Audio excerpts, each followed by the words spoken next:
student, I am Uttam Pandey. In my previous video, we were talking about colligative property. And out of 4 colligative properties, we have discussed 2 colligative properties, which were elevation in boiling point and relative lowering in vapor pressure. Now we will move on third topic, which is depression in freezing point. बच्चों, depression in freezing point मतलब क्या है कि किसी भी substance के freezing point में, किसी भी लिक्विड के फ्रीजिंग पॉइंट में डिप्रेशन आ जाए, घटाव आ जाए, कमी आ जाए। सबसे पहली बात होगी कि फ्रीजिंग पॉइंट क्या है। तो बच्चों, तो एक ऐसा टेम्परेचर जिस पर कोई भी सॉलिड मतलब कोई भी लिक्विड का वेपर प्रेशर उसके सॉलिड फेज के वेपर प्रेशर के इक्वल हो जाए। That is the temperature at which the vapour pressure of solvent और liquid become equal to vapor pressure of solid phase is its solid phase is known as freezing point। प्यारे बच्चों, जैसे ही हम किसी क्या कहते हैं इसमें किसी भी लिक्विड में कोई नॉन वोलेटाइल सब्सटेंस को मिलाते हैं तो ये वेपर प्रेशर को डिक्रीज कर देता है। तो वेपर प्रेशर को जब डिक्रीज कर देगा तो इसका मतलब क्या है, जिस टेम्परेचर पे वेपर प्रेशर सॉलिड के वेपर प्रेशर की इक्वल हो जाती थी उससे कहीं कम टेम्परेचर वेपर प्रेशर डिक्रीज कर गया तो और भी कम टेम्परेचर पे वो इक्वल होगी। ठीक है, तो इसका मतलब क्या है, जो फ्रीजिंग किसी पर्टिकुलर टेम्परेचर पे हो रही थी नॉन वोलेटाइल सब्सटेंस को मिलाने पर उससे कम टेम्परेचर पे उसकी फ्रीजिंग होना स्टार्ट होगा। ठीक है, तो इसे हम क्या बोलेंगे, व्हेन वी डिजॉल्व और non volatile substance in a volatile liquid its vapour pressure decreases due to which it freeze at less temperature than that pure volatile liquid freeze. This is known as depression in freezing point. Dear student, as you see that vapor pressure is vapor pressure depends upon the mole fraction of solute. That is, as much number of solid particle or non-volatile solid particles increases, the vapor pressure decreases। मतलब क्या है, non volatile solute जो है अवाष्पशील विलेय जो है उनका मात्रा जितना ज़्यादा तुम बढ़ाते जाओगे वेपर प्रेशर उतना ही डाउन होता चला जाएगा। इसका मतलब क्या है कि फ्रीजिंग पॉइंट में जो डिप्रेशन होगा वो भी उतना ही डाउन होगा जितना ज़्यादा इंक्रीज कर देंगे हम मोल फ्रैक्शन सॉल्यूट का। तो इसका मतलब क्या है, depression in freezing point of any liquid is solution is directly proportional to molality of solute। Dear student, if TF naught is freezing point of pure liquid and TF is freezing point of solution, that is जो TF naught है वो मान लो कि क्या कहते हैं कि freezing point है किसी प्योर लिक्विड का, और TF जो है वो फ्रीजिंग पॉइंट है उसमें जब किसी नॉन वोलेटाइल सब्सटेंस को सॉल्यूट को हम मिला देते हैं तो उसका फ्रीजिंग पॉइंट है। तो डिप्रेशन इन फ्रीजिंग पॉइंट क्या होगा, ये TF नॉट माइनस TF, तो यहाँ से हो जाएगा आपका डेल्टा TF। चूँकि अभी मैंने आपको बताया कि जो फ्रीजिंग पॉइंट में डिप्रेशन है वो मोलालिटी के इक्वल है, प्रोपोर्शनल है सॉल्यूट के। तो यहाँ से क्या हो जाएगा, delta TF proportional to M। Since molality is equal to होता है mole of solute by weight of solvent, तो इसे हम इस प्रकार से भी लिख सकते हैं। Dear student, delta TF is proportional to M here. यदि यहाँ पे हम प्रोपोर्शनल को हटाएंगे तो कांस्टेंट लाएंगे जिससे हम KF बोलेंगे, तो डेल्टा TF प्रोपोर्शनल टू हो जाएगा KF इक्वल हो जाएगा KF इंटू M। यहाँ से KF को हम क्या बोलते हैं, मोलर डिप्रेशन कांस्टेंट या क्रायोजेनिक कांस्टेंट। मान लेते हैं बच्चों कि M इक्वल टू 1 है, that is molality of solution, जो सॉल्यूशन की मोललता है वो 1 है, तो KF इक्वल टू क्या हो जाएगा, डेल्टा TF। मतलब किसी भी सॉल्वेंट के लिए जो उसका KF होता है मतलब मोलर इलेवेशन और मोलर डिप्रेशन कांस्टेंट होता है वो उसके फ्रीजिंग पॉइंट में डिप्रेशन के बराबर होता है जब मोलरिटी सॉल्यूशन की 1 हो। ठीक है, इसी प्रकार से वहाँ पे हम थोड़ा सा मिस्टेक कर दिए, उसे बता देना चाहिए था। KB भी जो होगा वो डेल्टा TB के बराबर होगा यदि M इक्वल टू 1 हो। मतलब जो मोलर इलेवेशन कांस्टेंट होता है वो इलेवेशन इन बॉइलिंग पॉइंट के इक्वल होगा जब मोलालिटी 1 होगी। सिंस बच्चों मोलालिटी इक्वल टू होता है number of mole by weight of solvent in kg, so molality equal to हम लिख सकते हैं weight of solute by molecular weight of solute into weight of solvent in KG. यहाँ से हम सॉल्यूट के लिए 2 सफिक्स यूज कर लें और सॉल्वेंट के लिए 1 सफिक्स, तो ये हो जाएगा molality equal to W2/M2 into W1। यहाँ W2 वेट ऑफ सॉल्यूट है और M2 molecular weight of solute है, W1 वेट ऑफ सॉल्वेंट है इन केजी। तो यहाँ से delta TF is equal to हम क्या लिख सकते हैं, KF into W2/M2 into W1। ये हुआ आपका मोलर डिप्रेशन का कांस्टेंट का मोलर डिप्रेशन में डिप्रेशन इन फ्रीजिंग पॉइंट का फार्मूला। बच्चों इन KB और KF का मान हम इस ढंग से भी निकाल सकते हैं इस फार्मूले से। यहाँ पे होता है KF equal to R into M1/TF² 1000, M1 into TF² into delta FH। यहाँ पे डेल्टा HF जो है वो हीट ऑफ फ्यूजन है। सिमिलरली KB के लिए हम ये फार्मूला यूज कर सकते हैं, R into M1 into TB² 1000 into delta BH। यहाँ जो है HB ये आपका हीट ऑफ बॉइलिंग है या इंथैल्पी ऑफ बॉइलिंग है वेपराइजेशन का। तो बच्चों इस फार्मूले से हम KF और KB की भी वैल्यू को निकाल सकते हैं। यहाँ पे M1 जो यूज हुआ है ये सॉल्वेंट का मास होता है, M1 सॉल्वेंट का मास है, मास नहीं मोलर मास है, मतलब मॉलिक्यूलर वेट, और R जो है वो गैस कांस्टेंट है। बच्चों लेटेंट हीट इक्वल टू होता है change in enthalpy upon molar mass. यहाँ से LF इक्वल टू हम लिख सकते हैं delta FH upon molar mass M1, ये सॉल्वेंट के लिए है, और LB equal to delta BH upon M1। तो यहाँ से हम लिख सकते हैं उसी फार्मूले में जब हम पुटअप करेंगे तो ये वैल्यू आ जाएगी KF equal to R TF² upon 1000 into LF। Similarly KB equal to आ जाएगा R TB² upon 1000 into LB। बच्चों नेक्स्ट टॉपिक है हमारी ऑस्मोसिस एंड ऑस्मोटिक प्रेशर। तो ऑस्मोसिस क्या होता है और ऑस्मोटिक प्रेशर क्या होता है, इसके बारे में पहले जानने से पहले हमें जानना जरूरी है कि ऑस्मोसिस होती मतलब क्यों होती है। तो याद रखना बच्चों, जिस प्रकार से गैसेस में क्या होता है कि ये पार्टिकल्स एक दूसरे की साइड मूव करके कॉन्सेंट्रेशन इक्वल करने का प्रयास करते हैं। मतलब जैसे एक साइड नाइट्रोजन गैस भरी हुई है, दूसरी साइड हाइड्रोजन गैस भरी हुई है, और फिर मैंने क्या करूँ दोनों को कार्क से सेपरेट किया गया। कार्क को अचानक हटा दो तो हाइड्रोजन नाइट्रोजन की साइड जाएगी और नाइट्रोजन हाइड्रोजन की तरफ जाएगी, दोनों तरफ कॉन्सेंट्रेशन इक्वल हो जानी चाहिए, ऐसा वो मूव करेगा।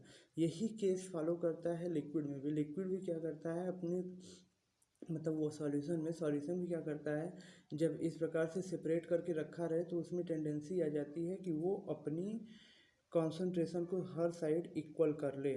तो यही जनरेशन होती है ऑस्मोसिस की। ऑस्मोसिस का जो डिफिनीशन होता है वो होता है movement of solvent particle from a lower concentration to higher concentration is known as osmosis. तो यहाँ पे बच्चों याद रखना कि यहाँ पे विलायक के कण मतलब सॉल्वेंट के पार्टिकल का मूवमेंट होना है, न कि सॉल्यूट के पार्टिकल का मूवमेंट होना है। हम कंफ्यूज हो जाते हैं ऑस्मोसिस और इसमें डिफ्यूजन में। तो डिफ्यूजन में क्या होता है, सॉल्यूट के पार्टिकल मूव करते हैं, और ऑस्मोसिस में क्या होता है, सॉल्वेंट के पार्टिकल मूव करते हैं। The movement of solvent particle from lower concentration solution to higher concentration solution through a semi permeable membrane is known as osmosis, and the pressure exerted due to osmosis on semi permeable membrane is known as osmotic pressure। मतलब विलायक के कणों का less concentration मतलब तन विलयन से सांद्र विलयन हायर कॉन्सेंट्रेशन की तरफ जो मूवमेंट होती है थ्रू सेमी परमेबल मेम्ब्रेन मतलब अर्धपारगम्य झिल्ली से, उसी को हम क्या बोलते हैं, ऑस्मोसिस। और इस अर्धपारगम्य झिल्ली मतलब सेमी परमेबल मेम्ब्रेन पर जो फोर्स अप्लाई होता है, जो प्रेशर अप्लाई होता है, इसी प्रेशर को हम क्या बोलते हैं, ऑस्मोटिक प्रेशर। तो क्लियर हो गया बच्चों। तो phenomena in which solute particles move from a solution of a less concentration or pure solvent to a solution of a higher concentration through semi permeable membrane SPM is known as osmosis, and the pressure exerted by osmosis on semi permeable membrane is known as osmotic pressure। बच्चों यहाँ से एक point generate होती है, what is SPM, semi permeable membrane. एक semi permeable membrane ऐसा membrane होता है, ऐसा लेयर होता है जो जिसकी साइज़ जो होती है बहुत छोटी होती है। ये सॉल्यूट के पार्टिकल, ये सॉल्वेंट के पार्टिकल को तो कैसे मूव करा सकता है, लेकिन सॉल्यूट के पार्टिकल को मूव नहीं करने देता। तो एनिमल की जो मेम्ब्रेन्स होती हैं वो एनिमल के जो सेल मेम्ब्रेन्स होती हैं वो ये क्या वो नेचुरल मेम्ब्रेन में आती हैं, सेमी परमेबल मेम्ब्रेन में, एसपीएम में। और यदि इसे हम नेचुरली न बना के आर्टिफिशियल लें, नेचुरली न लेकर के आर्टिफिशियल बनाएं, तो उसमें क्या किया जाता है, एक सेलोफेन ली जाती है। सेलोफेन जो है वो लिया जाता है। सेलोफेन जो है वो आयरन सिलिकेट का या कॉपर फेरोसाइनाइड का ताज़ा जो है वो प्रेसिपिटेट होता है, उससे कुछ मतलब उससे कुछ मेम्ब्रेन्स तैयार की जाती हैं, उसी को हम बोलते हैं सेलोफेन। कॉपर फेरोसाइनाइड, ये याद रखना बच्चों, ये क्वेश्चन पूछा जाता है। सेमी परमेबल मेम्ब्रेन का, तो सेमी परमेबल मेम्ब्रेन का काम कैसे है वो जरा हम आपको एक ग्राफ के थ्रू दिखाते हैं।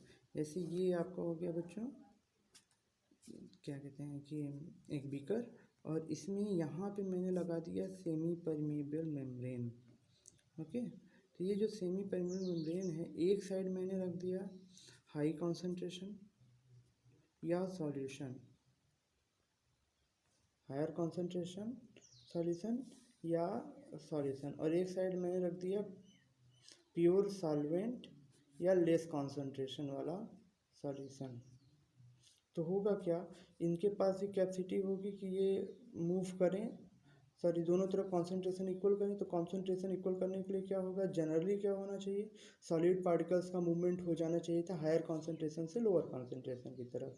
लेकिन जो ये जो ये सेमी परमेबल मेम्ब्रेन है, ये रिटार्ड करता है, ये मूवमेंट करने, ये रिटेलिएट करता है, मूव नहीं करने देता हायर सॉलिड के पार्टिकल को, due to larger size of them. उनकी साइज जो होती है बड़ी होती है, इसके कारण वो मूव नहीं करने देता।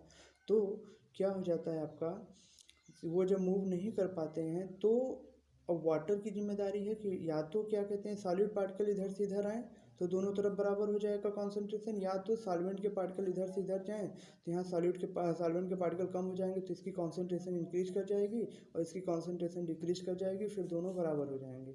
तो सॉल्यूट का पार्टिकल तो मूवमेंट रिटार्ड है, तो मतलब क्या है कि यहाँ से इधर पार्टिकल जाना बाउंड है, तो हो क्या जाएगा आपका, इधर से इधर जाएगा। इधर से इधर कौन जाएगा कि दोनों बराबर हो जाए, तो वो है आपका सॉल्वेंट का पार्टिकल। तो सॉल्वेंट का पार्टिकल जब लेस कॉन्सेंट्रेशन से हायर कॉन्सेंट्रेशन की तरफ जाता है तो यही फिनोमेना ऑस्मोसिस कहलाती है। और इस दौरान जो यहाँ पे प्रेशर एग्जर्ट होता है उसे हम बोलते हैं ऑस्मोसिस प्रेशर। इसको जनरली हम कैलकुलेट करने के लिए क्या कर सकते हैं, देखो जैसे क्या कहते हैं कि हमने ये सेमी परमेबल मेम्ब्रेन है आपका, यहाँ लेस हाई कॉन्सेंट्रेशन वाला सॉल्वेंट है और यहाँ पे लेस कॉन्सेंट्रेशन वाला है।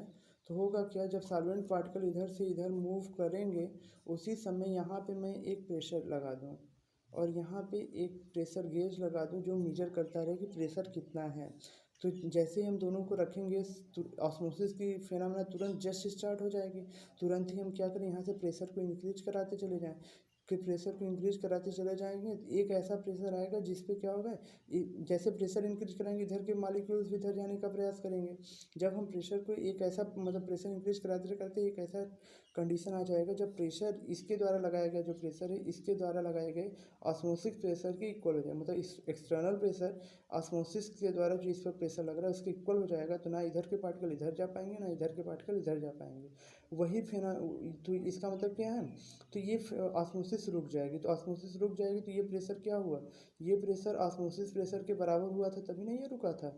तो हम यहाँ से डिफिनीशन दे सकते हैं ऑस्मोसिस प्रेशर का, the external pressure applied on higher concentration due to which the movement of solvent particle is retarded.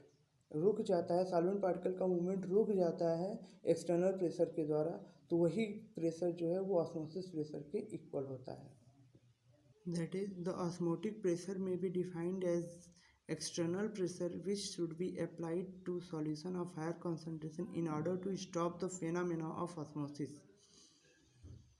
Dear student, want आपने अपने एक्सपेरिमेंट के आधार पर ये बताया कि जो कोई भी सॉल्यूशन होता है उसमें जो सॉल्यूट के पार्टिकल होते हैं वो गैसियस पार्टिकल की तरह बिहेव करते हैं। तो इसका मतलब तो इससे क्या हुआ कि जो नॉर्मल गैसियस इक्वेशंस हैं या गैसियस रूल्स हैं वो ये आपका डाइल्यूट सॉल्यूशंस पर अप्लाई किए जा सकते हैं। तो डाइल्यूट सॉल्यूशन पर अप्लाई करके एक रूल फॉर्म किया गया जिसे हम क्या बोलते हैं, लॉ ऑफ ऑस्मोटिक प्रेशर। इसमें वान-टॉप इक्वेशन लाया गया है। ये वान-टॉप इक्वेशन गैस के जो नॉर्मल लॉ हैं जैसे चार्ल्स लॉ, बॉयल्स लॉ और एवोगैड्रो लॉ, इन तीनों को फॉलो करा करके एक इक्वेशन बनाया गया है। वही है आपका वान-टॉप इक्वेशन।